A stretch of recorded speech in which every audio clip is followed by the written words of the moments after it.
Good morning and welcome to Rising. Happy new week, I guess. How was your weekend? It was good. I had a bunch of friends in town. I'm finally getting situated in D.C. I feel like home now. It feels like home. You're one of us. I'm one of you guys. I'm trying to decide where to permanently live, but I'm like in a couple places. How was yours? It was very good. I have lots of thoughts on where you can, should, and should not live. So yes, I'm going to be using you as my map as I figure this out. So coming up on Rising, I'm going to talk about how Republican Congresswoman Marjorie Taylor Greene might be breaking away from the president and the MAGA movement more broadly. Plus, President Trump has ordered federal troops to Portland, Oregon. And some conservatives aren't too happy with the NFL over the artists they chose to perform at Super Bowl. But first, Robby, what's on your radar today? Assata Shakur, a domestic terrorist and murderer who escaped from a U.S. prison in 1979 and lived in exile in Cuba ever since, has died at age 78. Shakur was a far-left communist radical associated with extremist groups like the Black Panthers and the Black Liberation Army in the 1960s and 1970s. This makes her a popular figure with many leftists, even though she is also a convicted cop killer. Indeed, she has been on the FBI's most wanted terrorist list since 2013. Of her numerous crimes, the most heinous, of course, was the murder of New Jersey State Trooper Werner Forster on May 2nd, 1973, during a traffic stop. She was convicted of the murder, but escaped from prison in 1979 with the help of left-wing groups, and she fled to Cuba, where the communist government welcomed her as a hero.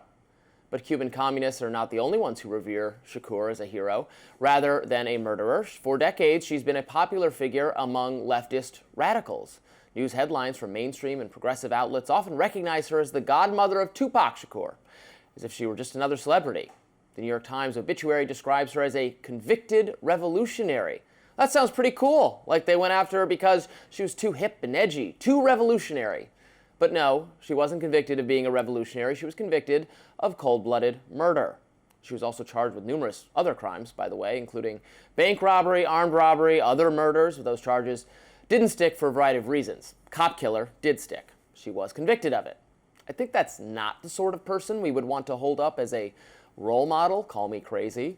And yet leftists are using the occasion of her death to memorialize her as someone who spoke truth to power and fought for a more equitable world. Seriously, the remembrances are pouring in. The Democratic Socialists of America wrote on X, "Rest in power," and thanked Cuba, an authoritarian state that brutally jails dissenters, for their solidarity and loyalty, allowing Assata to live out her days in Havana. That's the kind of state the Democratic Socialists admire, one where cop killers are revered and actual forces for liberation are repressed. I'll just add a reminder here, by the way, that Zohran Mamdani, the would-be mayor of New York City, is a member of this group, the Democratic Socialists. But look, I expect the DSA Twitter account to say stupid things like this. They're a bunch of Marxist radicals. Fine. I was a little taken aback to see the Chicago Teachers Union also celebrating the life of a convicted cop killer, Assata Shakur. The X account for CTU wrote the following: "Rest in power, rest in peace, Assata Shakur. Today we honor the life and legacy of a revolutionary fighter, a fierce writer, a revealed elder of black liberation, and a leader of freedom, whose spirit continues to live in our struggle." Assata refused to be silenced. She taught us that it is our duty to fight for our freedom. It's our duty to win. We must love each other and support each other. We have nothing to lose but our chains. End quote. Well, those are some really nice sentiments to share about a murderer. The DSA is one thing, but this group, the Chicago Teachers Union, is responsible for educating your children. And they think it's important to recognize the honor, life, and legacy of a killer. By the way, lest you think the Chicago Teachers Union simply tries to find nice things to say whenever anybody famous dies, there was no statement from this organization on the death of Charlie Kirk. But I guess Kirk expressed ideas the teachers' unions disagreed with, which is a disqualifying offense, unlike, murder. I don't know about you, but I'm feeling pretty interested in school choice right now. Other individuals who memorialize Assata Shakur's death include Democratic Representatives Ayanna Pressley and Summer Lee, of course. Here's the big picture. In the past several weeks, individuals with demonstrably left-wing motivations have committed appalling crimes on the basis of those beliefs. The assassination of Charlie Kirk, the shooting of the ICE detention facility in Dallas. In response, conservatives are expressing consternation that leftists do not decry violence more vocally, whereas many progressives are saying, well, of course we don't support violence. You're the ones who support violence. In this regard, Assata Shakur is a good test. No one who says, I oppose political violence, should be believed if they also tweet, rest in power, Assata Shakur. Shakur did not want to reform the system through nonviolent resistance. She wanted to kill people who stood in her way and also commit a bunch of random violence and robberies in the process. Cuba harbored her because the authoritarian Cuban government approved of the violence and mayhem she caused in the U.S. Trust me, communist governments don't approve of violence and mayhem unless they are the ones doing it or unless it's aimed at the enemies of the state. The mainstream media wants us to believe that left-wing violence is not a serious problem. In fact, right-wing violence is worse or more prevalent, they say. Yet I don't see any Republican politicians, conservative interest groups, or MAGA media figures posting sympathetic tributes to Timothy McVeigh or to Dylan Roof. Assata Shakur, though, her poetry is apparently worthy of recitation, according to the teachers' unions and some Democratic figures. It's disgusting, frankly, and some more moderate Democrats do recognize that. Kudos to Democratic New Jersey Governor Phil Murphy, who writes on X that the left's response to Assata Shakur's death is, quote, shameful and depraved. She was convicted of the murder of New Jersey State Trooper Werner Forster, who was executed in cold blood. There are so many worthy heroes to celebrate. She is not one of them. Amen. The left says they don't approve of political violence. But if they approve of Assata Shakur, worship her, in fact, then, well, I usually say make it make sense, but in this case, you just can't. That was a mouthful. Yeah. You guys are really wrapped up in this. So, you don't have to agree with everything that Assata Shakur did or like anything about her to understand that the killing part. No, anything that she did, anything that she stood for, to understand that there's a broader, complicated issue tied to her and police going after the Black liberation movement. So that has to be a fact. So you understand history. They went after them because they're criminals.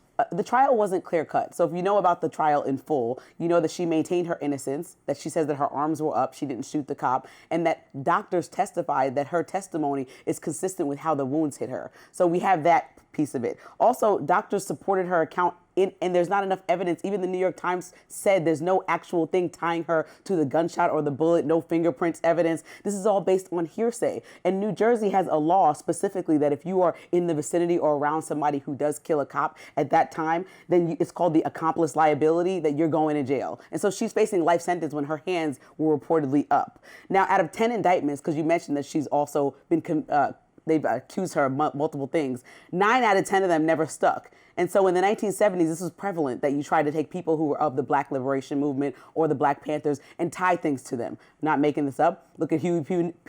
Newton, who started the Black Panther Party, accused of things and then acquitted after that. She was acquitted, dismissed, or had hung juries in all 9, except for this one instance where they pulled her over for a tail light, saying that she was going after the cops after that, started shooting. She says they shot first, her hands were up, and so now here we have it, and she fled to Cuba. Now, I want to give you a history lesson, because if you know about the 1970s, we were barely a decade after the Civil Rights Act, meaning Black people barely had rights, right? That's what the Civil Rights was for. They had to fight for freedom from oppression and slavery, and the way people behaved still in that fashion, even though there was a free America. So in the 60s, MLK and everybody was fighting for these things. And so Assata was around during that time, and they were protesting harassment, outright violence, and they didn't want to sit back and just say, oh, let's peacefully protest like MLK, even though MLK was being surveilled by the FBI as well. Protest by robbing banks? But she's not convicted of any of that stuff. So you're just naming things. She was part of a criminal gang. The FBI, wait, let me talk for 9 minutes. Please let me talk. So the FBI had a COINTEL program, which was an illegal campaign designed specifically to neutralize Black people that stood up, Black leaders, anti-war activists. This was a criminal program that was illegal through infiltration. The FBI was in the room when Malcolm X was killed, didn't do anything, allowed it to happen. There were informants undercover. This is Black resistance movement, watching it happen. The FBI was around as they arrested. Theorists. No, this is proven fact. Like this movie. This is like when right-wing people say, "Oh, they just walked into the Capitol and they didn't do anything wrong. They thought they allowed to be there." So tell me about Fred. This is your version of the. Fred Hampton was drugged and shot 100 times by cops and in coordination with the FBI. It's not police misconduct. He's part of the Black Panther Party. He's part of the Black Panther Party and was shot and killed by our government, the FBI, and cops in coordination. And that's been proven by a criminal and civil lawsuit against them because of the way that Fred Hampton was killed. So if you are telling me that if you don't understand the history of this country and why in the 70s people would have a distrust of somebody getting pulled over for a taillight, and you saying that all of a sudden she shot at you when she has wounds inconsistent with what the account from the police are saying, then you are foolish and don't understand our country's sure history. there are so the fact that I think that you just don't understand our country's history. In pursuit of this organization that I would disagree with. I am not some apologist for everything the police do. Obviously you are, because you're telling me that this woman just killed somebody, but everything about that trial was inconsistent, and there was a concerted effort to go after people of color that were part of these resistance I don't think she was in the wrong place at the wrong time. I think she was part of a violent, radical organization. That's not proven, though. That's your perspective. That's your perspective. Well, I mean, it is. And many people celebrate her legacy because she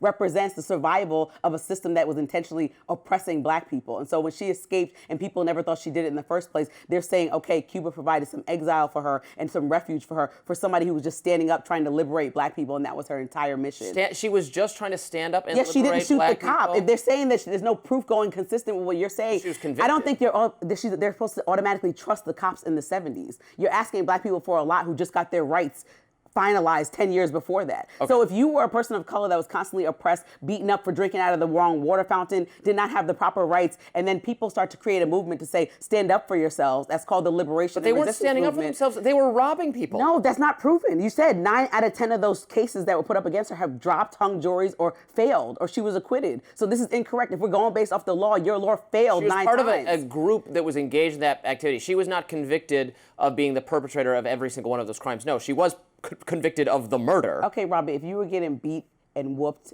and slavery was in your history and people were constantly attacking you so much they had to put laws through Congress, I think 72 hours and 72 different leaders at the time, I believe, were saying they're against in Congress for black people to have civil rights. Okay, that was the time that they lived in. So I don't want to hear left-wing people say we don't support violence. Then clearly left-wing people do endorse political violence. You must support violence if you think that it's okay for black people to be treated that way. She was standing up in her own way to say, I don't go for this. And so that's why people celebrate her legacy. Violence.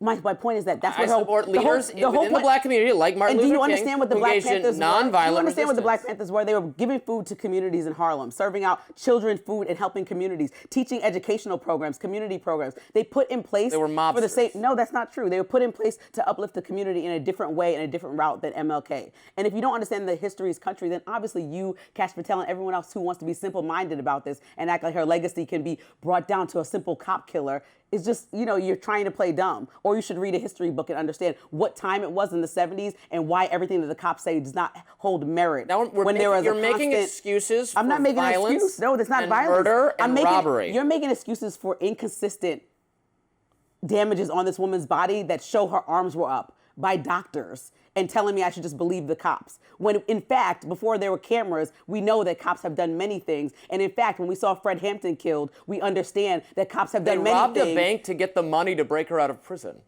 Like the criminal associations of these people, it's just so obvious. And I don't understand the excuse making. If somebody did not commit a crime and believe they did not commit a crime and the cops were actively after Black Panther. If this was any other group and you didn't agree with them ideologically, you would, again, if it was the January 6th, there's no other group. You would easily say lock them up for their criminal behavior. Unfortunately, and for your perspective, there's no other group in our country that was demoralized and dehumanized for decades and decades and decades and fought for their rights and finally came up with one plan to specifically try to create an equal society, which is where we're in right now. So you're equating something that can never equate, because Black people were slaves in this country and then moved on to try to fight for civil rights. And then after that, there's still people to this day that are still racist that we can agree upon, that are still trying to oppress and bring us back. And so the Black liberation movement was significant, and so that people said they're not going to stand for it and they're going to put their foot down and figure out ways to move forward. And there was an active, concerted effort by the FBI and other government entities and cops to bring those people back into their place that they thought they needed to be in. And so that's where we are. And Assata Shakur was part of that resistance movement. And you think that was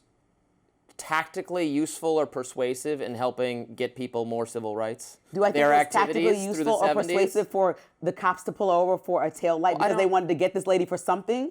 I don't think neither is tactically useful. Do I think it's tactically useful that we sit in this country and pretend like slavery doesn't affect us all and don't want to acknowledge it? Have a president right now who doesn't want to actually acknowledge that slavery was as bad as it was. He wants to celebrate the 250th anniversary of this country. You don't want to acknowledge and he wants that to like murdering a cop is as bad as it was. But I don't acknowledge that is the whole story. Doctors don't acknowledge. Forensic evidence doesn't acknowledge it. That's what I'm telling you. So there's people that actually just want to acknowledge the facts and understand the time period of the 70s and why that would be problematic without full proof. All right. Up next, Trump sending National Guard troops to yet another city, how Portland leaders are residents and responding. We'll be right back.